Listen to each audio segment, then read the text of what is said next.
அமெரிக்காவின் 47வது அதிபராக Donald Trump இன்று பதவியேற்க உள்ளார். வாஷிங்டனில் வெகு விமர்சையாக நடத்தப்படும் இந்த பதவியேற்பு விழாவில் இந்தியா உட்பட பல்வேறு நாடுகளின் தலைவர்கள் பங்கேற்கின்றனர். அமெரிக்காவின் 47வது அதிபர் டொனால்ட் ட்ரம்பின் பதவியேற்பு விழாவின் முதல் நிகழ்ச்சி நேற்று தொடங்கியது. இந்த நிகழ்ச்சியில் அமைச்சரவை வேட்பாளர்கள் உட்பட 500 நட்சத்திர உறுப்பினர்கள் பங்கேற்றனர்.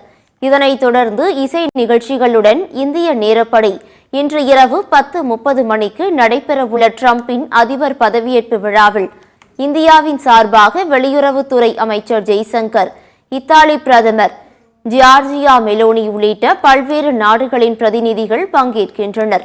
மேலும் முன்னாள் அதிபர்களான ஜோ பைடன், பில் கிளின்டன் மற்றும் கமலா ஹாரிஸ் உட்பட பலரும் பங்கேற்க உள்ளனர். அமெரிக்க உச்சநீதிமன்ற தலைமை நீதிபதி தலைமையின் கீழ் உறுதிமொழி ஏற்பு மேற்கொள்ளப்பட உள்ளது. இதனைத் தொடர்ந்து அடுத்த 4 ஆண்டுகளுக்கான தனது திட்டங்கள் குறித்து டொனால்ட் ட்ரம்ப் தனது முதல் உரையாற்ற உள்ளார். இதையொட்டி நேற்று ஆர்லிங்கடனில் உள்ள நாட்டுக்காக உயிர்நீத்த ராணுவ வீரர்களின் தேசிய கல்லறைக்கு சென்று டொனால்ட் ட்ரம்ப் மலர் வளையம் வைத்து மரியாதை செலுத்தினார். ட்ரம்பின் பதவியேற்பு விழாவுக்கு நன்கொடையாக 1731 கோடி ரூபாய் பெறப்பட்டதாக கூறப்படுகிறது.